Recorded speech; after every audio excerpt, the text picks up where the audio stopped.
We're here this morning at an IR35 seminar to look at how the new legislation will change in April this year.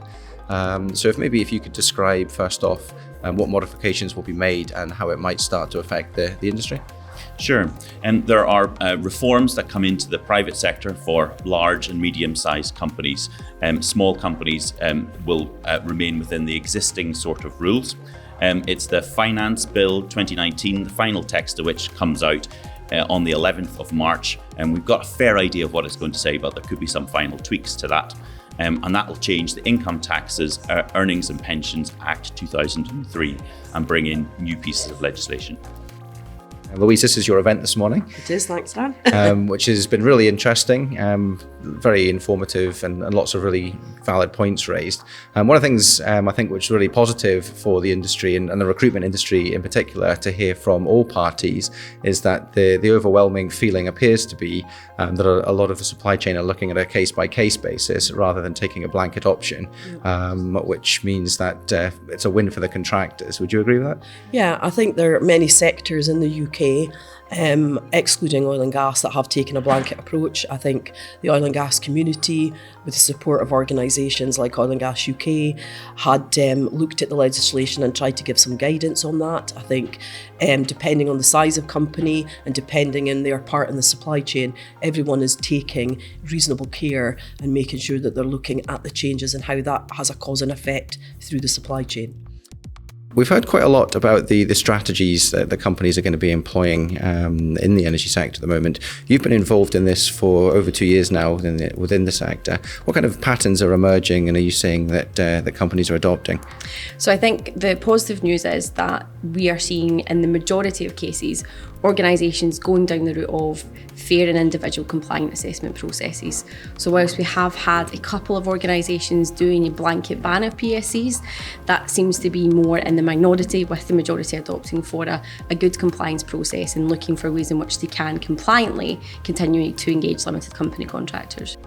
A lot of the companies that were here this morning were advocating the screening the contractors on an individual basis. Yeah. And they're the companies that will prosper the most because they'll be the most attractive to the flexible workforce. Would you agree with that? Yeah, absolutely. And to have a good relationship with the contractor, you need to demonstrate that you've properly thought through that and went through the whole process, and it's not just a blasé decision.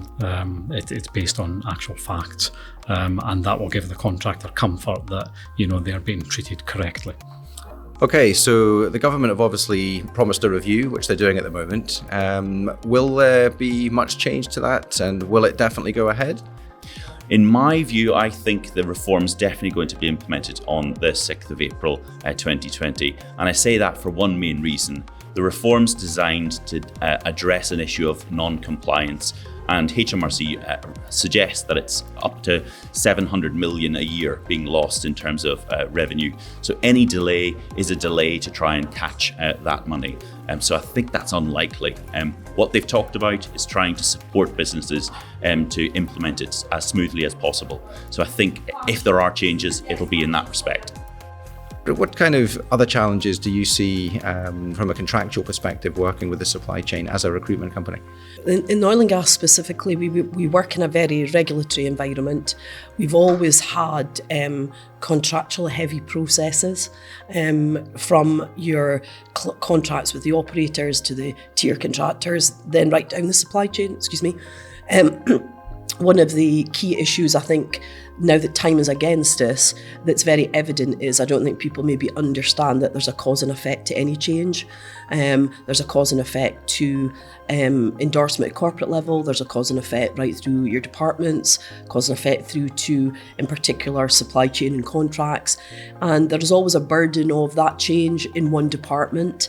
And I think in the oil and gas industry, because we're very focused around indemnities and liabilities, how does that actually start to look under the new tax regime, and who will be expected to take what indemnities and liabilities? I think law is one thing, it's very clear, but how's that interpreted through the contracts, and obviously getting companies from whether they're a tier contractor, a supplier, a recruitment agency, right down to the PSC themselves to understand change and what that actually means to them. And what advice would you have for a company within the energy supply chain that maybe hasn't started their processes yet? Because we're here this morning. I think a lot of them are fairly well down the road with them, but some of them are in that situation that they haven't done much with it as yet. But do they still have time? They do still have time, and I think that what organisations need to do is not panic under the time pressure.